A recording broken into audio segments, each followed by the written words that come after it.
अस्सलाम वालेकुम, मैं हूँ हुरैन फातिमा और आप देख रहे हैं हिमायती न्यूज़ HD चैनल।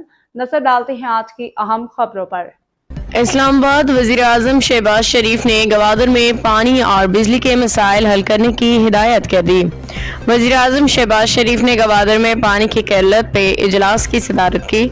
इजलास में वज़ीर आला बलोचिस्तान सरफराज बुगटी ने बजरिया वीडियो लिंक शेयर की। वज़ीर आला बलोचिस्तान सरफराज बुगटी ने गवादर के आबी मसाइल, चैलेंजेस और जारी इक़दामात पर ब्रीफिंग में बताया कि बरकी अदम इस्तेहकाम और ईरान से बिजली बंदिश के बायस डिसैलिनेशन प्लांट की फ़ालियत में मुश्किलात हैं। खुलदार से गवादर कौमी ग्रिड लाइन के नाकस मनसूबाबंदी के बायस वोल्टेज मुस्तहकम नहीं रहता। ग्रिड लाइन का असर नो जायजा लेके ज़रूरी इस्लाहात की जाए।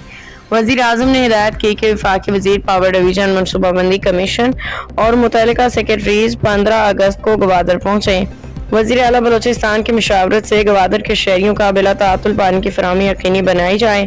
वज़ीर आला बलोचिस्तान का कहना था कि गवादर के पानी के मसाइल के पायदार हल के लिए जामे मनसूबाबंदी कर रहे हैं। खुददार तक गवादर नेशनल ग्रिड लाइन का असर नो जायजा लेके ज़रूरी इस्लाहात की जाए।